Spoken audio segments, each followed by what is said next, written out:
ଆଜ୍ଞା କିନ୍ତୁ ଝିଅଟି ମତେ ଏତେ ଅତ୍ୟାଚାର ଭାଇ କରିଛି ମାନେ ଆପଣ ବିଲିଭ କରିବେ ଯଦି ଭିଡିଓ କଲ୍ କରି ଦେଖିବେ ମୁଁ ଅଲାରନାଥଙ୍କ ମନ୍ଦିର ସାମ୍ନାରେ ଦେଖିଛି। ତା ସାଙ୍ଗରେ ଚଳିବା ମୋ ଜୀବନର ଗୋଟେ ବହୁତ ବଡ ଭୁଲ ଏବଂ ତାକୁ ବିବାହ କରିବା ମୋ ଜୀବନର ହଉଛି ଗୋଟେ ମାନେ ମାନେ ମୋର ଅନୁତପ୍ତ ଏବଂ ପରିତୃପ୍ତର ବିଷୟ। ମୁଁ ବିବାହଟା କାହିଁ କଲି, ମୋର ଯୋଉ ଏତେ ବର୍ଷ ଲାଗିକି ଯୋଉ ଇଜ୍ଜତ ଟିକେ କମେଇଥିଲି ସେଟା ଦାଣ୍ଡରେ ପଡିଗଲା ଭାଇ।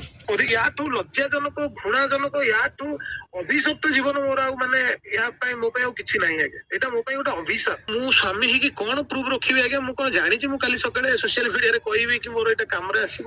ଠିକ ଅଛି, ସେ ପ୍ରୁଫ ରଖିଦେଇଛି କଣ ନା କେତେବେଳେ ମୁଁ ମନେକର ରାଗିଗଲି, ମୁଁ ମୋ ବାଇ ମିଷ୍ଟେକଲି ହାତ ଉଠେଇଛି, ସେଇଟାକୁ ସେ ପ୍ରୁଫ ରଖିଛି। କିନ୍ତୁ ଆପଣ ନିଜେ କହନ୍ତୁ ମୁଁ ମାକ୍ସିମମ୍ ଟାଇମ ମୁଁ ମାଡ ଖାଇଛି ଆଜ୍ଞା, ମାକ୍ସିମମ୍ ଟାଇମ ମୁଁ ମାଡ ଖାଇଛି। ଭାଇ ମୁଁ କୌଣସି ପ୍ରତିକ୍ରିୟା ରଖିବିନି କାରଣ ଷ୍ଟେଟମେଣ୍ଟ ଗୁଡାକ ଭୁଲ ଭାଲ ହଉଛି। ମତେ ଆଡଭୋକେଟ କହିଲେ ତମେ କୌଣସି ପ୍ରତିକ୍ରିୟା ରଖନି, ଆମେ କୋର୍ଟରେ କଥା ହବା। ତ ଏଇ ରିଗାର୍ଡିଂ ଆପଣ କୋର୍ଟରେ ହିଁ କଥା ହେବେ ତାହେଲେ?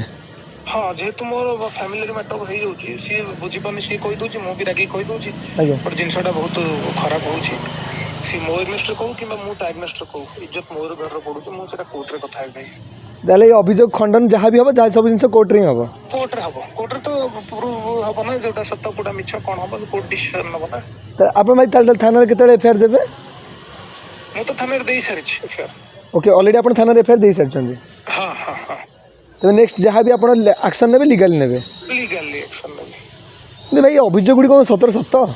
ମାନେ ଜେନେରାଲି ପଚାରୁଛି। ସେଟା ଡିସିସନ ଭାଇ। ସେ ଦେଖନ୍ତୁ, ଭଗବାନଙ୍କ ଏବେ ଅଲାରନାଥଙ୍କ ମନ୍ଦିର ସାମ୍ନାରେ ମୁଁ ଭାଇ ଛିଡା ହେଇଛି, ହଁ ବୁଝିପାରୁଛନ୍ତି? ହଁ ଏବେ ପ୍ରଭୁଙ୍କ ଆଗରେ ମୁଁ ଛିଡା ହେଇଛି। ଆଜ୍ଞା ମୁଁ କେତେ କଷ୍ଟ ପାଇଛି ଭାଇ ଭଗବାନ ଜାଣିଛନ୍ତି, ମୁଁ ଜାଣିଛି ଭାଇ। ଆଜ୍ଞା ଆଜି ଗୋଟେ ଝିଅଟେ ମୁହଁ ଖୋଲି କହିଦଉଛି, ଏମିତି ନାଇଁ କି ମୁଁ ଭାଇ ପୁରା ଠିକ, ମୋର ବି କିଛି ଭୁଲ ରହିଛି।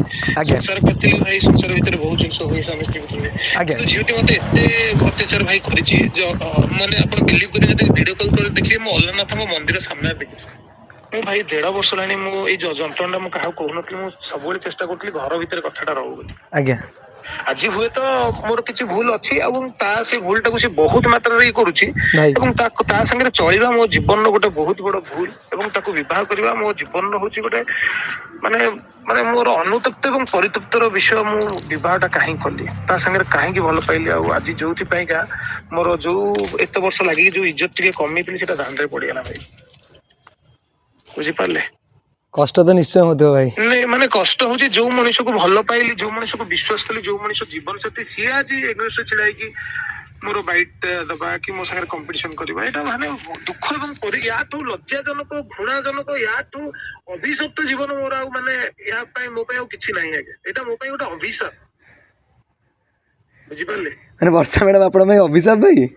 ବର୍ଷା ନୁହଁ, ମୋର ସିଚୁଏସନଟା ମୋ ପାଇଁ ଅଭିଶାପ। ଗୋଟେ ଝିଅକୁ ମୁଁ ଭଲ ପାଇଲି, ତା ସାଙ୍ଗରେ ବାହାରି କୌଣସି କାରଣରୁ ଆମର ଫ୍ୟାମିଲି ଭିତରେ ଡିଷ୍ଟର୍ବାନ୍ସ ହେଲା। ବାରମ୍ବାର ସେଇ ସୋସିଆଲ ମିଡିଆରେ ଧମକ ଦବା, ସୋସିଆଲ ମିଡିଆରେ କହିବା। ଆଉ ମୁଁ ସ୍ୱାମୀ ହେଇକି କଣ ପ୍ରୁଫ ରଖିବି ଆଜ୍ଞା? ମୁଁ କଣ ଜାଣିଛି ମୁଁ କାଲି ସକାଳେ ସୋସିଆଲ ମିଡିଆରେ କହିବି କି ମୋର ଏଇଟା କାମରେ ଆସିବ? ସ୍ତ୍ରୀ ଯଦି କିଛି ଭୁଲ କଲା ମୁଁ ତାକୁ ଘୋଡେଇକି ଆଡଜଷ୍ଟ କରି ଚାଲିଲି। ସ୍ୱାମୀ ସ୍ତ୍ରୀ ଭିତରେ ମନାନ୍ତର ହୁଏ, କେତେବେଳେ ସିଏ ମତେ ବାଡେଇ ଦିଏ, କେତେବେଳେ ମୁଁ ବାଡେଇ ଦିଏ। ଯଦି ସେ ବାଡିଆଟା ମୁଁ ରେକର୍ଡ କରିନି, ମୋ ବାଡିଆଟା ସିଏ ରେକର୍ଡ କରିଛି। ଆଜି ଚାରିଆଡେ ମୁଁ ଆଜି ମାନେ ଅପଦସ୍ତ ହେଇଯାଉଛି। ଭାଇ ସତ ଆମେ ବୁଝି ଆଜ୍ଞା। କୋଉ ସ୍ୱାମୀ ସ୍ତ୍ରୀ ଭିତରେ କହିଲେ ଝଗଡା ନାହିଁ? କୋଉ ସ୍ୱାମୀ ସ୍ତ୍ରୀ ଭିତରେ ଝଗଡା ନାହିଁ? କୋଉ ସ୍ୱାମୀ ସ୍ତ୍ରୀ ଭିତରେ ମନାନ୍ତର ନାହିଁ? ଆପଣ ବାହାହେଇଛନ୍ତି? ନା ଭାଇ, ମାନେ ବିବାହ କରିବି, ବାହା ହେଇନି। ଯାହା ହଉ, ଟିକେ ଦେଖି ଚାହିଁକି ଜାତକ ମିଶିକି ବାହା ଭାଇ। କିନ୍ତୁ ମାନେ ଗୋଟେ ଜିନିଷ ମୁଁ ଖାଲି କୋଉ ସ୍ୱାମୀ ଗୋଟେ ସ୍ତ୍ରୀ ସାଙ୍ଗରେ କେବେ ଭାବିଥିବ ଯେ ମୁଁ ତାକୁ ବାହା ହେଇଛି, ତାର ପ୍ରମାଣ ରଖିବି, ଆଗାମୀ ଦିନରେ ମୁଁ କୋର୍ଟରେ ଲଢିବି, ମିଡିଆରେ ଲଢିବି? ହ୍ୟାଲୋ, ସେଇ କଥା ଭାବୁଛି ଭାଇ। ମାନେ କିନ୍ତୁ ଭାଇ କଣ ମାନେ ଗୋଟେ ଜିନିଷ ମତେ ଖାଲି ଡାଉଟ ଅଛି, ଏ ଜିନିଷ କଣ ସତ ଭାଇ ଆପଣ ବାଡ଼ାନ୍ତି? ଭାଇ ମାନେ ଆପଣ ମୋ ଆଟିଚ୍ୟୁଡ, ମୋ ବିହେଭିୟର, ମୋ କଥାବାର୍ତ୍ତା, ମୋ ବଡି ଲାଙ୍ଗୁଏଜ ଦେଖନ୍ତୁ, ଆଉ ସେ ଝିଅର ବଡି ଲାଙ୍ଗୁଏଜ। ସତ କଥା ଆପଣ କୁହନ୍ତୁ, ଆପଣ ଗୋଟେ ମାନେ ସତ କଥାଟେ କୁହନ୍ତୁ। ଆପଣ ସେ ବଡି ଲାଙ୍ଗୁଏଜ, କେତେ ସାହସୀ ଝିଅ ଦେଖିଲେ? ମୁଁ ଗୋଟେ ଭିଡିଓରେ ସେ ସବୁ ଚ୍ୟାନେଲରେ ବ୍ୟାପିଗଲା। ମୁଁ ଗୋଟିଏ ବାଇଟ ମୋ କାରରେ ବସିକି ଦେଲି, ତାର ଘଣ୍ଟାଟେ ଭିତରେ ସେ ସବୁ ଚ୍ୟାନେଲ ବୁଲିଗଲା। ତ ଭାବି ପାରୁଛନ୍ତି ଗୋଟେ ଝିଅ ଯେତେବେଳେ ଏତେ ଚ୍ୟାନେଲ ସାଙ୍ଗେ ସାଙ୍ଗେ ବୁଲି ଯାଉଛି, ଗୋଟେ ଝିଅ କେବେ ସେ ଝିଅ ମାଡ ଖାଇବ, ଚୁପ ରହିବ? ମତେ କହିଲେ ଆଜ୍ଞା। ହ୍ୟାଲୋ, ଶୁଣୁଛି ଭାଇ, ଶୁଣୁଛି। ଗୋଟେ ସତ କଥା କହିଲେ, ଗୋଟେ ବଡି ଲାଙ୍ଗୁଏଜ ଆପଣ ଦେଖନ୍ତୁ।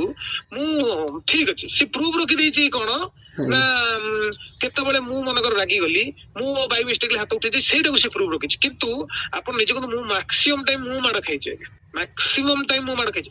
ମୋ ଷ୍ଟାଫ କୁ ଡରେଇ ଧମକେଇବା, ବର୍ତ୍ତମାନ କେହି ମୁହଁ ଖୋଲୁନାହାନ୍ତି ମୋ ଷ୍ଟାଫ, ସମସ୍ତଙ୍କୁ ଡରେ। ଆଜି ପୋଷ୍ଟ ବି ସକାଳୁ ହେଇଛି, ବୁଲୁଆ ଏବଂ ତାଙ୍କ ସହଯୋଗୀ ମାନେ, ତାଙ୍କୁ ସହଯୋଗ କରୁଥିବା ଲୋକମାନଙ୍କୁ ମୁଁ ଦେଖିନେବି ନା କଣ ଏମିତି? ଭାରି ସାହସୀ ଏବଂ ଭାରି କ୍ରିମିନାଲ ମାଇଣ୍ଡେଡ ଝିଅ ସେ। ଛାଡ଼ନ୍ତୁ, ସେ ସୋସିଆଲ ମିଡିଆରେ କଣ ହବ କଣ ନାହିଁ ସେଇଟା ତ କେହି ବିଚାର କରିବେନି, ସେଟା କୋର୍ଟ ବିଚାର କରିବ ଏବଂ ଗୋଟେ ସବୁ ପରିସରରେ ଭଗବାନ ଅଛନ୍ତି, ସିଏ ବିଚାର କରିବେ। ଠିକ୍ ଅଛି ବୁଝିପାରିଲେ? ତାହେଲେ। ମହାପ୍ରଭୁ ଜଗନ୍ନାଥ ଆପଣଙ୍କୁ ଭଲ ରଖିଥାନ୍ତୁ ଭାଇ। ମୁଁ କହିଲି ବା, ମୁଁ ଅଲାରନାଥଙ୍କ ମନ୍ଦିର ସାମ୍ନାରେ ଅଛି, ଭଗବାନ ବିଚାର କରିବେ। ମାନେ କାହା ଇଏ କେବେ ମାନେ କଣ କହିଲେ, କାହା ଭୁଲଟା କେବେ ସରିଯାଇନି, ସେ ନିହାତି କୋଉଠି ନା କୋଉଠି ଗୋଟେ ଜିନିଷଟା ବାହାରିବ। ଠିକ୍ ଅଛି ଭାଇ। ବୁଝିପାରିଲେ? ଆଉ ଆଜ୍ଞା ମୁଁ ଆଜି ଏତେ ସଫେଇ ଦବାକୁ ଚାହୁଁନି ଯେ ମୁଁ ଭଲ, ମୁଁ ତ 100% କେବେ ଭଲ ବି ନୁହଁ। ଆଜ୍ଞା ସିଏ ବି ସଫେଇ ନ ଦଉ ଯେ ସିଏ ଭଲ ବୋଲି, କାରଣ କମରା ଭିତରେ ଯାହା ହେଇଛି ସେଟା ଆମେ 2 ଜଣ ଜାଣିଛୁ। ମୁଁ ଠିକ୍ ଏତେ ଅଛି। ଆଉ ପ୍ରୁଭ୍ କରିପାରିବିନି ଯେ ମୁଁ ଭଲ, ମୁଁ ଆଜ୍ଞା ଖରାପ। ଆଜ୍ଞା ମୁଁ ଆଉ ଏତେ ଷ୍ଟ୍ରଗଲ କରିକି ଏତେ ମାନସିକ ଯନ୍ତ୍ରଣା ଭିତରେ ମୁଁ ନିଜକୁ ଆଉ ପ୍ରମାଣିତ କରିପାରିବିନି ଯେ ମୁଁ ଭୁଲ କି ମୁଁ ଠିକ। ତେଣୁ ଈଶ୍ୱର ସେଟା ବିଚାର କରିବେ ଆଜ୍ଞା। ଠିକ୍ ଅଛି ଭାଇ। ଭାଇ ଠିକ୍ ଅଛି, ଭାଇ ଜୟ ରହିଲି ଭାଇ। ଜଗନ୍ନାଥ। ହଁ।